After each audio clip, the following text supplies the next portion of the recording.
I never imagined that a Tuesday morning could turn into a 5-year legal battle. But when Patricia Jenkins knocked on my door with that smug smile and a folder full of documents, I knew my peaceful ranch life was about to get complicated. "Mr. Ethan York?" she asked, even though she obviously knew who I was. "I'm Patricia Jenkins, president of the Meadowbrook Heights Homeowners Association. I think we need to have a conversation about your property." I leaned against the doorframe of my ranch house, wiping grease from my hands with an old rag. I'd been fixing the tractor all morning, and I wasn't in the mood for whatever this was. "Madam, I don't live in your subdivision. My family's owned this ranch since 1947. Whatever you're selling, I'm not interested." Her smile didn't waver. She was probably in her mid-40s, with that particular haircut that seemed to be a requirement for HOA presidents everywhere, blonde highlights and all. "Well, that's exactly what I need to discuss with you. You see, Meadowbrook Heights has been expanding, and according to our recent survey, a significant portion of your property actually falls within our community boundaries." I blinked at her. "Excuse me." She opened the folder and pulled out a map, pointing with a manicured fingernail at various lines and boundaries. "According to county records in our recent land survey, approximately 40 acres of your southern pasture should be incorporated into our HOA. We've filed the appropriate paperwork with the county, and we'll need you to start complying with our community standards. I've taken the liberty of noting several violations already." I looked past her to where her white Mercedes was parked in my driveway, then back at the map. "Lady, I don't know what kind of scam you're running, but my property lines haven't changed in 75 years. My grandfather bought this land, my father worked it, and now I work it. No HOA has any claim to any part of it." Patricia's smile finally faded into something colder. "Mr. York, I understand change can be difficult, but the law is the law. We have documentation that shows the original property boundaries were incorrectly recorded. We're simply correcting a historical error. You'll be receiving official notice within the week. I suggest you consult with an attorney." She turned and walked back to her Mercedes, leaving me standing there with a pit in my stomach. I watched her drive away, dust kicking up from my gravel driveway, and then I looked down at the photocopied map she'd left with me. The audacity of what she was suggesting was almost impressive. Almost.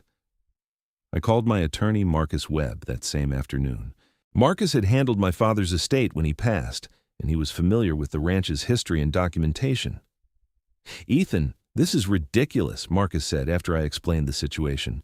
"HOAs can't just annex private property that was never part of their development." "Do you have your property deed?" "Of course. It's in the safe with all the other family documents." "Good.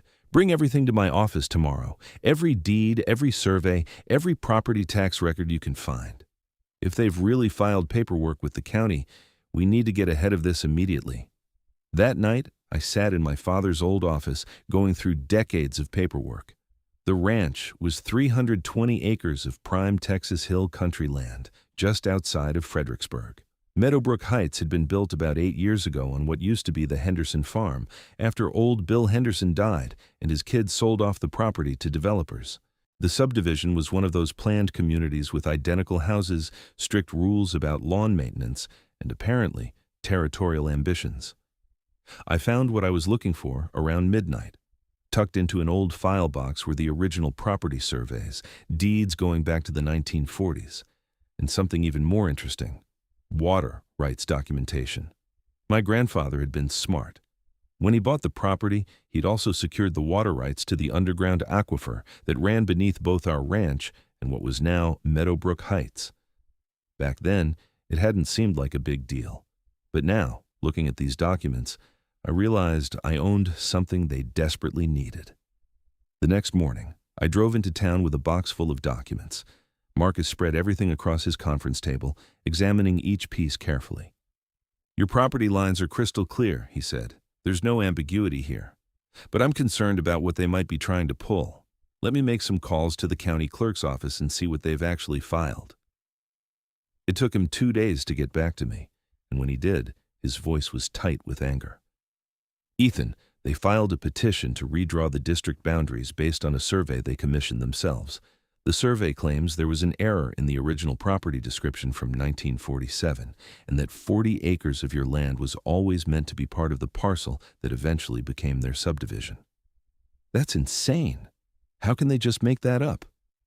They can't, and they won't get away with it. But they're counting on you not having the resources to fight them, or not caring enough about 40 acres to mount a legal defense. A lot of HOAs pull this kind of thing, especially in rapidly developing areas. They figure if they can expand their territory, they can increase their property values and their control. So, what do? We file a counterpetition with the county, and we prepare for a fight. This is going to cost you, Ethan. Legal fees, court costs, surveying fees. We're probably looking at $20,000 to $30,000, minimum. I thought about my bank account, about the cattle operation I ran, about the fact that I was just barely making ends meet most months. I don't have that kind of money lying around, Marcus. Then we need to be smart about this. Let me draft the initial response and we'll take it one step at a time. In the meantime, document everything. If anyone from the HOA comes onto your property, record it. If they send you letters, keep them. We need to build a case that shows they're acting in bad faith. I drove home, feeling like I'd been kicked by a horse. 40 acres might not sound like much, but it was prime grazing land, and more importantly, it was mine, my family's. I wasn't about to let some HOA president with delusions of grandeur take what my grandfather had built. The official notice arrived 5 days later, delivered by certified mail. It was everything Patricia had threatened, a formal notification that my property was being reassessed, that I needed to comply with HOA regulations, and that failure to do so could result in fines and legal action. They even included a copy of the Meadowbrook Heights Community Standards, which prohibited everything from livestock to unpainted fences to vehicles over a certain age. I laughed at that part. My entire ranch would be one big violation according to their rules. But the laughter died when I saw the next document. They were demanding I pay $12,000 in back dues and fees for the time my property had supposedly been part of their district. It was extortion, plain and simple. I called Marcus immediately. They want $12,000. Ignore it. Don't pay them a cent. That's an intimidation tactic. We'll address it in our legal response. Over the next few weeks, things escalated. Patricia started driving by my property regularly, taking photos of anything she deemed a violation. She sent me letters about my barn needing paint, about an old truck I had sitting near the equipment shed, about my fence not meeting their standards. Each letter came with increasingly aggressive language about fines and legal consequences. Then, they started showing up in person. Patricia brought other HOA board members, 3 of them, all dressed like they were going to a country club. They stood at the edge of my property, taking measurements, planting little flags, treating my land like it was already theirs. The 4th time they showed up, I'd had enough. I walked out to where they were standing, near my southern fence line. "You're trespassing," I said simply. Patricia turned to face me, her expression icy. "This is HOA property, Mr. York. We have every right to inspect it. It's my property, and you're trespassing. I'm giving you 30 seconds to get back in your vehicles and leave." One of the men with her, a guy named Donald something, stepped forward. "You can't threaten us. We're exercising our legal rights." "And I'm exercising mine. This is private property, and you're not welcome. 20 seconds. They left, but not before Patricia informed me that I'd be hearing from their attorney. That evening, I installed game cameras along my fence lines. If they were going to keep harassing me, I was going to have evidence.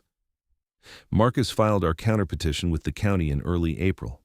The hearing was scheduled for June, which gave us 2 months to prepare. In the meantime, the harassment continued.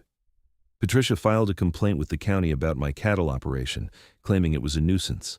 The county inspector who came out was apologetic, but had to follow up. He found nothing wrong, of course. My operation was fully licensed and compliant with all agricultural regulations.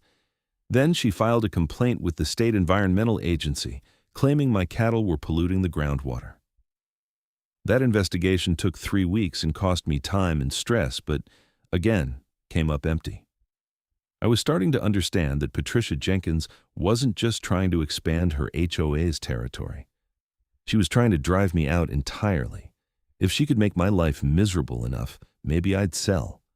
And if I sold, the developers would swoop in and Meadowbrook Heights would expand across my entire ranch. That's when I started thinking about the water rights. I pulled out those old documents again and read through them carefully. My grandfather had secured exclusive rights to the aquifer beneath the property, including draw rights and mineral rights. When Meadowbrook Heights was developed, they'd had to purchase water access from the county, but the county's water came from the same aquifer. Essentially, they were leasing access to water that I legally owned. I called Marcus. The water rights, can they be enforced? What do you mean? I own the rights to the aquifer. The subdivision gets their water from the county, which sources it from the same aquifer. Can I cut off their access? There was a long pause. Ethan, that's nuclear. If you do that, you're going to have 300 angry homeowners and a major legal battle on your hands. They started this battle. I'm just thinking about how to end it. Let me research the water rights law. Don't do anything yet. Let's see how the county hearing goes first. The hearing in June was a circus. The county commission chambers were packed with Meadowbrook Heights residents, all of them apparently convinced that I was some kind of villain trying to prevent progress. Patricia presented her case with the confidence of someone who'd never been told no in her life. She had charts, surveys, expert witnesses, all of it designed to show that the original property boundaries from 1947 were erroneous. Then Marcus stood up and methodically dismantled every single argument.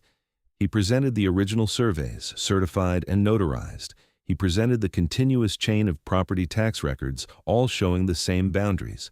He presented historical aerial photographs that clearly showed the fence lines that had existed since the 1950s.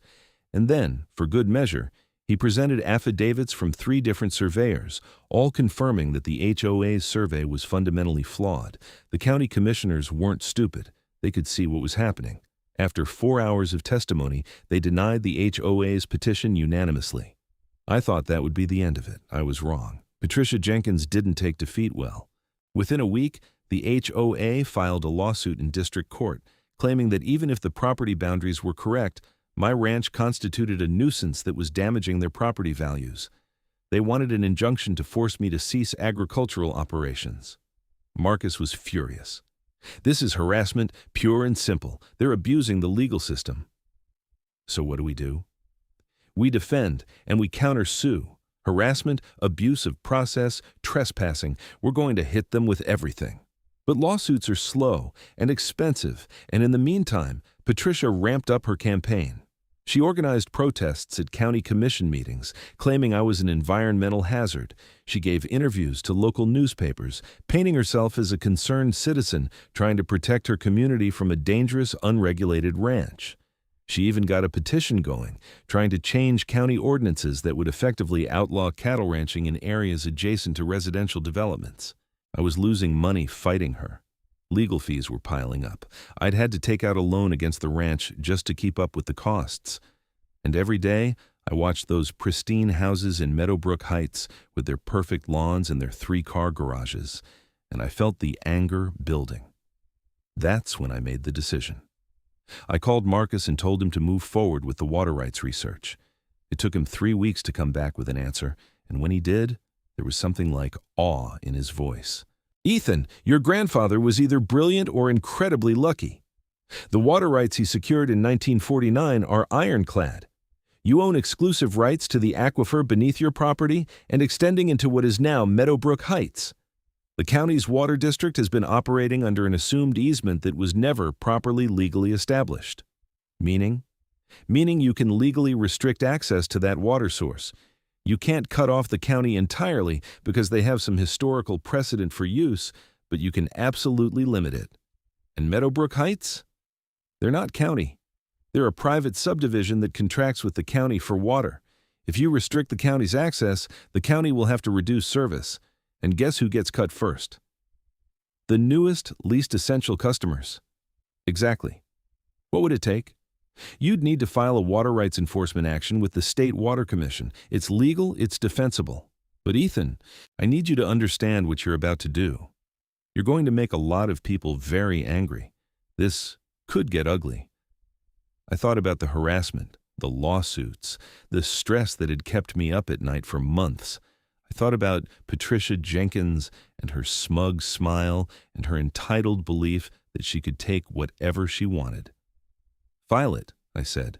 Marcus filed the water rights enforcement action in August. The response was immediate and explosive. The State Water Commission scheduled a hearing, and suddenly, everyone was paying attention. The County Water District sent lawyers. Meadowbrook Heights sent lawyers. Environmental groups got involved. It became a major story in the local news. I gave one interview to a reporter from the Fredericksburg Standard. I kept it simple. "My family has owned the legal rights to this water source for 75 years. We've never restricted access because we believed in being good neighbors. But when those neighbors try to steal your land, try to destroy your livelihood, and abuse the legal system to do it, being a good neighbor isn't enough anymore. I'm simply enforcing rights that have always existed." The hearing was scheduled for September. In the meantime, I got hate mail. Lots of it. People in Meadowbrook Heights were terrified that they were going to lose their water supply. Property values were already dropping as word spread.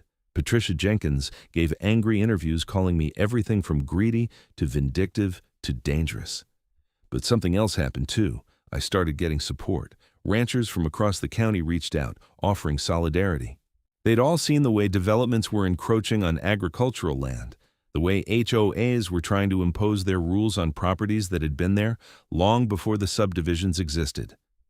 A local cattlemen's association even helped with my legal fees. The State Water Commission hearing was in Austin, and it lasted 2 full days. The arguments were complex, involving historical water rights, aquifer management, environmental impact, and property law. But at the core, it was simple. I owned the rights, and I had the documentation to prove it. The commission took 2 weeks to issue their ruling. When it came, it was unambiguous. My water rights were valid and enforceable. I had the legal authority to regulate access to the aquifer beneath my property.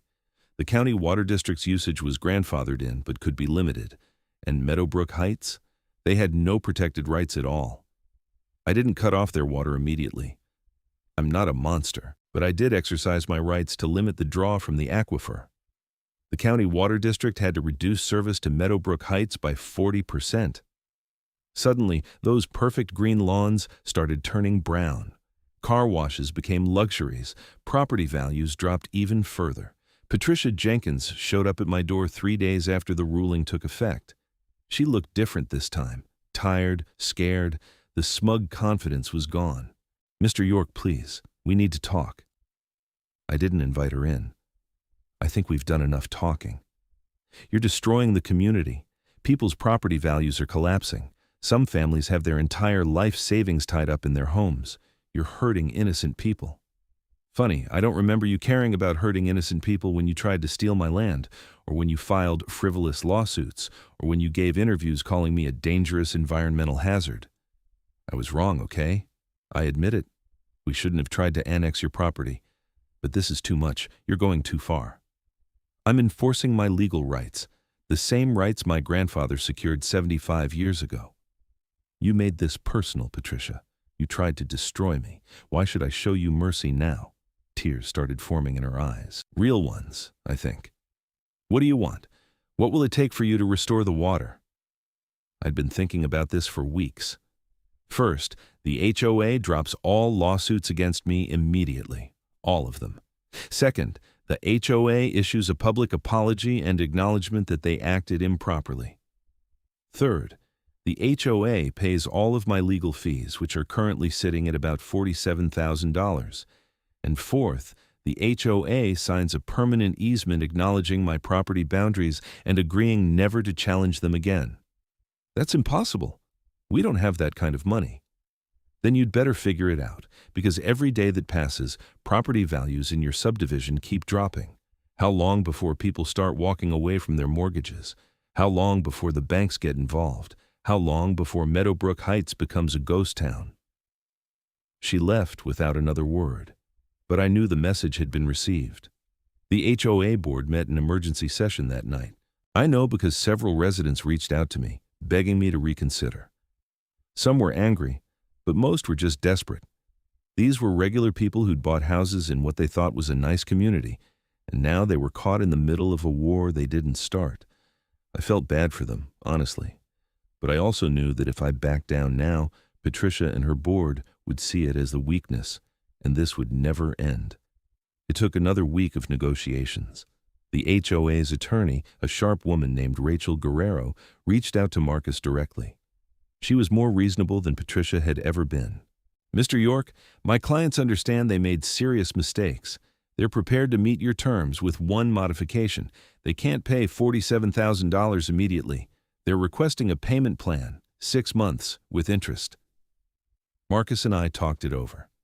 Acceptable, provided the first payment is $10,000 up front and the lawsuits are dropped immediately.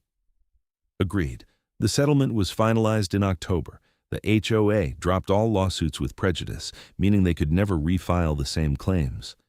They issued a public statement acknowledging that they had acted improperly in attempting to annex my property and apologizing for the harassment.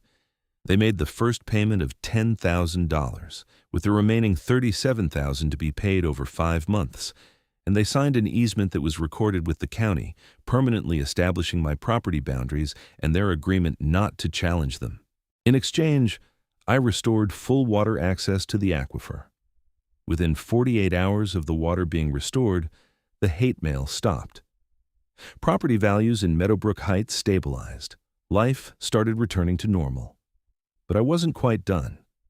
I'd kept all the documentation of Patricia Jenkins's harassment, the trespassing, the frivolous complaints, the intimidation. Marcus had compiled it all into a comprehensive file. While the HOA as an organization had settled, Patricia as an individual was a different matter.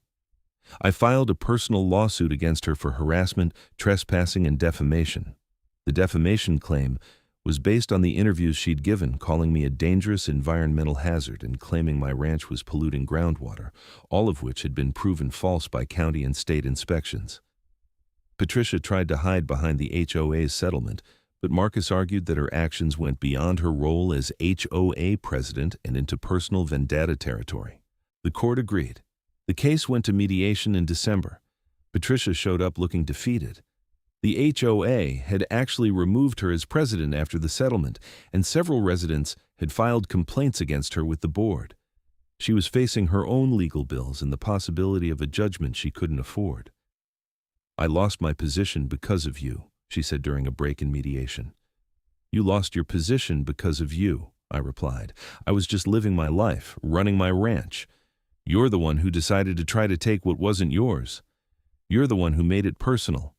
These are the consequences of your choices." We settled that day. Patricia agreed to pay me $15,000 in damages in monthly installments over 3 years. She also signed a non-contact agreement, meaning she couldn't come onto my property or contact me directly for any reason. But the legal system wasn't quite done with Patricia Jenkins. In January, I got a call from a county prosecutor named Sarah Hoffman.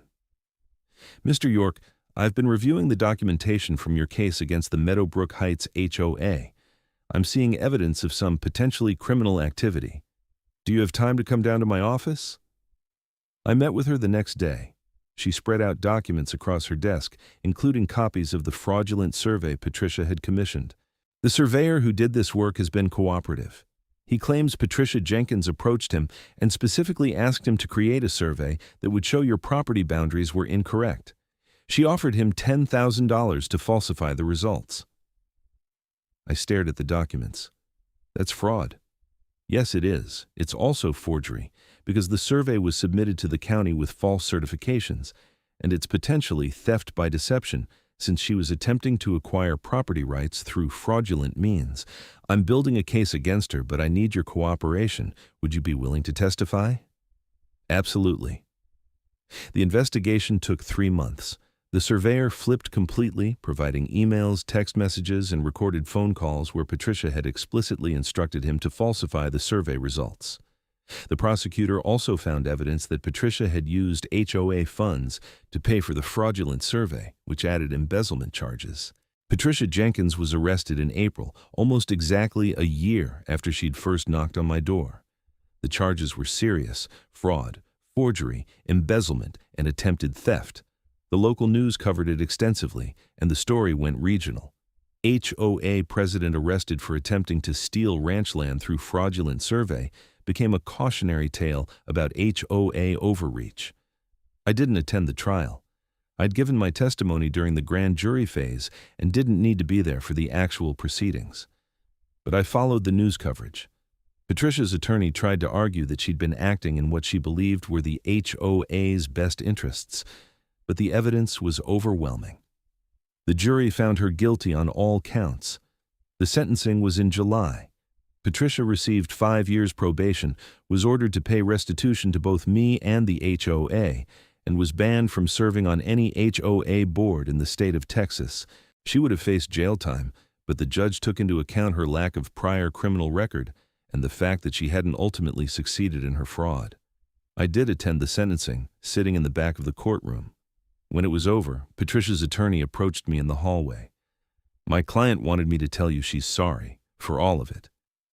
"She had a lot of chances to be sorry before it got to this point," I said. "I hope she learned something from it." Life returned to normal, slowly. The Meadowbrook Heights HOA elected a new board, and the new president, a reasonable guy named Tom something, reached out to introduce himself and assure me they had no territorial ambitions. Several residents actually apologized for the harassment I'd endured, explaining they hadn't known the full story. I finished paying off the loan I'd taken against the ranch with the settlement money. The cattle operation continued, as it always had. The grass grew, the water flowed, and my property remained mine. But the story didn't end there, not completely. The case attracted attention from property rights organizations and agricultural associations across Texas. I was invited to speak at several conferences about HOA overreach and the importance of defending historical property rights. My story became part of a larger conversation about the balance between development and agricultural preservation. A state representative even introduced legislation, informally called the Ranch Protection Act, that would make it more difficult for HOAs to challenge property boundaries of agricultural land that predated their developments. The bill was still working its way through committee, but I testified in favor of it, and the support seemed strong. One afternoon in late summer, I was out fixing fence when a truck pulled up. An older man got out, probably in his 70s, wearing a worn Stetson and boots that had seen real work. "You Ethan York?" he asked. "That's me." "Name's Bill Crawford. I've got a ranch about 40 miles west of here. Been following your story. Had a similar situation with an HOA trying to impose restrictions on my property. After seeing what you did, I hired a lawyer and fought back. We won. I just wanted to come by and say thank you for standing up to them." We talked for about an hour, two ranchers sharing stories about stubborn cattle and stubborn HOA presidents. As he was leaving, he turned back. "Your grandfather would be proud, you know. He protected this land for your father protected it for you, and now you've protected it for whoever comes next. That's what it's all about." After he left, I walked the southern fence line, the 40 acres that Patricia Jenkins had tried to claim. The grass was thick and green, and I could see my cattle grazing in the distance. The sun was setting over the hills, painting everything in shades of orange and gold. My phone buzzed with a text from Marcus. "Final payment from HOA received. Account settled in full. Congrats, you're officially done with this nightmare." I typed back a quick thanks and put the phone away. The nightmare was over, but the ranch remained. 320 acres of Texas hill country, owned free and clear by my family for 75 years, and if I had anything to say about it, for 75 more. The Meadowbrook Heights subdivision was visible from the ridge on the southern part of my property. I could see the neat rows of houses, the manicured lawns, the community pool glinting in the sunset. It was a different kind of life than mine, and that was fine. There was room for both. But there wasn't room for theft or fraud or the kind of entitled aggression that Patricia Jenkins had embodied. She'd learned that lesson the hard way, and her story would serve as a warning to other HOA boards who might consider similar tactics. I walked back to the ranch house as darkness fell, the sound of crickets rising in the cooling air. Tomorrow I'd have to move cattle to the north pasture, and there was a water pump that needed attention, and a dozen other tasks that made up the daily rhythm of ranch life. But tonight, I'd sit on the porch with a beer and enjoy the peace of knowing that this land was secure. The fight had cost me time, money, and stress that had aged me more than a year should have. But it had also taught me something important: that rights mean nothing if you're not willing to defend them. That being a good neighbor doesn't mean being a doormat. And that sometimes the best way to end a fight is to make absolutely sure the other side understands they can't win. My grandfather had bought this ranch with money saved from 2 decades of hard work. My father had kept it running through droughts and market crashes and all the challenges that come with agricultural life. And now I had defended it from a threat neither of them could have anticipated: suburban expansion wrapped in legal manipulation.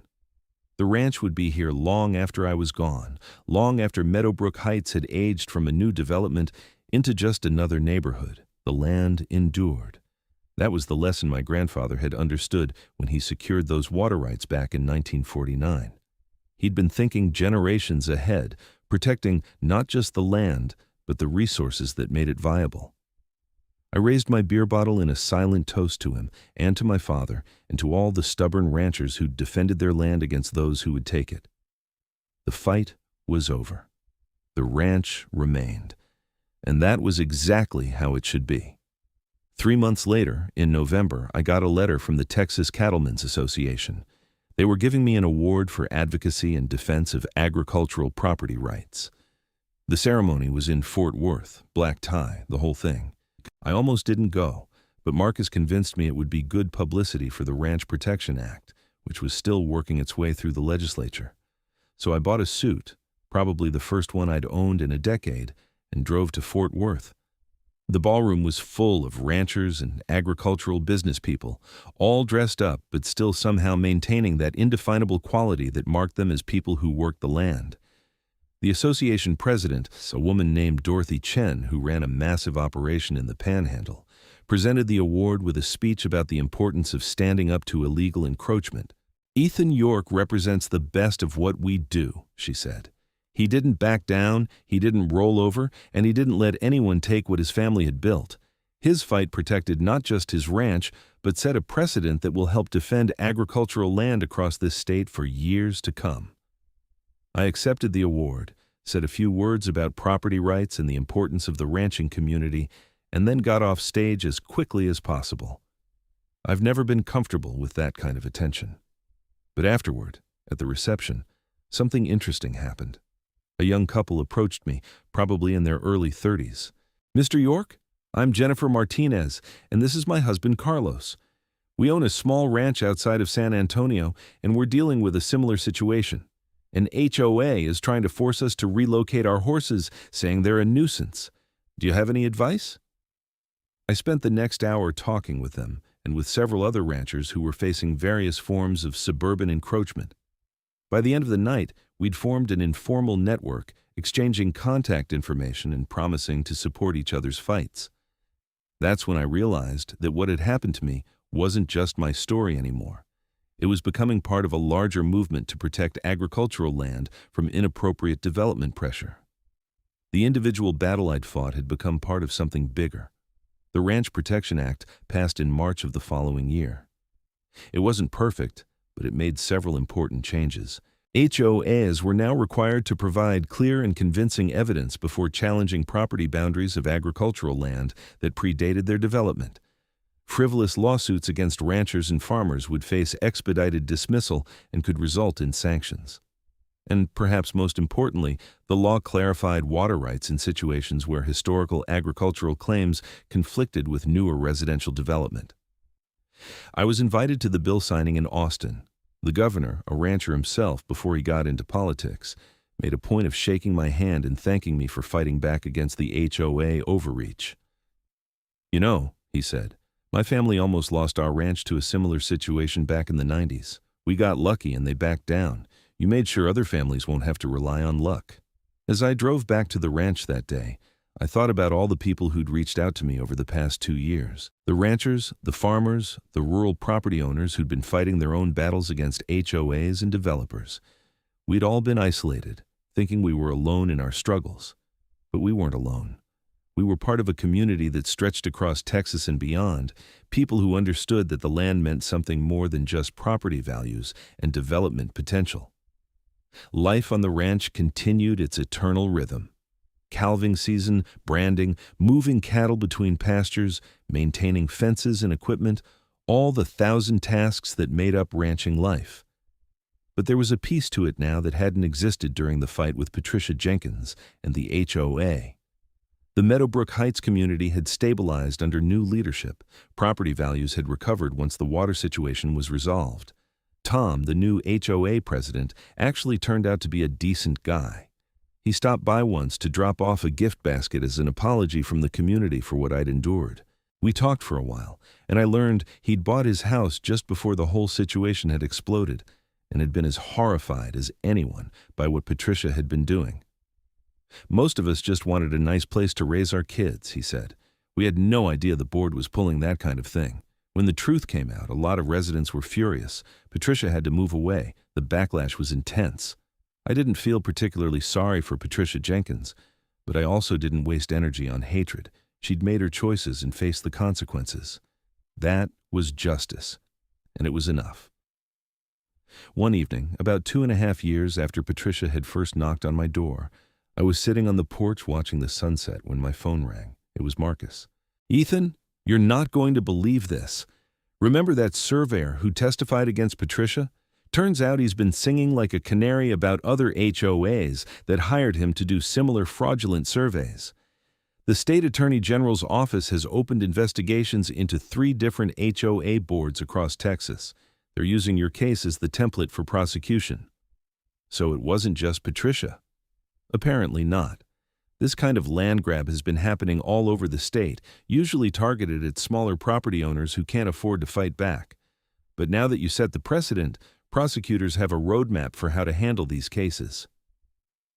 After we hung up, I sat there for a long time, watching the stars come out. I'd fought my battle thinking it was just about my ranch, my family's legacy. But it had turned into something larger, a line drawn in the dirt that said, agricultural land couldn't be seized through fraud and intimidation. The years passed, and the story of the HOA that tried to annex my ranch faded from headline news into local legend. People still brought it up occasionally, usually as a cautionary tale about HOA overreach or as an example of successful property rights defense. I continued ranching, continued maintaining the land my grandfather had bought all those years ago. The cattle market had its ups and downs, but I made it work. The ranch remained profitable enough to sustain itself, which was all I'd ever wanted. Sometimes I'd see people from Meadowbrook Heights at the feed store or the local grocery store. Most interactions were cordial, even friendly. We were neighbors after all, even if we'd had a rough start. Some of them would thank me for standing up to Patricia, admitting they'd felt bullied by her aggressive leadership style even before she'd turned her attention to my ranch. The water rights remained secure, recorded and protected by the settlement agreement. The aquifer continued to provide for both the ranch and the subdivision, just as it had for decades. It turned out there was enough for everyone when people acted reasonably. I eventually paid off all the legal fees, the loans, and the costs associated with the fight. The ranch was once again debt-free, owned outright, secure for the next generation, whoever that might be. I wasn't married, didn't have kids, but I had nieces and nephews who loved visiting the ranch. Maybe one of them would want to take it over someday. Or maybe I'd find someone to share it with. The future was unwritten. What mattered was that the ranch remained protected, defended, secured. My grandfather would have been proud. My father would have been proud. And I was at peace with the choices I'd made. The fight with the Meadowbrook Heights HOA had taught me that being passive in the face of aggression doesn't preserve peace. It just invites further aggression. That defending your rights isn't about being vindictive or petty. It's about maintaining the rule of law and ensuring that contracts and property rights mean something. Patricia Jenkins had learned that lesson the hard way, through criminal conviction and professional disgrace. The HOA board had learned it through financial penalties and public embarrassment. And hopefully, other HOAs across Texas had learned it through the precedent that was set. As for me, I learned that fighting for what's right is worth the cost, even when that cost is steep. I learned that community matters, whether it's the ranching community that supported me or the broader community of property owners defending their rights. And I learned that my grandfather's decision to secure those water rights 75 years ago was perhaps the smartest investment he ever made. The sun set over the Texas hill country, painting the sky in brilliant colors. My cattle grazed peacefully in the southern pasture, the 40 acres that Patricia Jenkins had tried to claim. The fence line was secure, the property boundaries were recorded and legally protected, and the water flowed freely from the aquifer beneath the land. This was my ranch, my family's legacy, and it would remain so. That was the victory that mattered, more than any legal settlement or criminal conviction. The land endured, and I had ensured it would continue to endure for generations to come. I raised a glass of whiskey to the setting sun, to my grandfather and father, to Marcus and all the people who'd supported me through the fight, and to the future of ranching in Texas. The battle was over. The ranch remained, and I was finally truly home.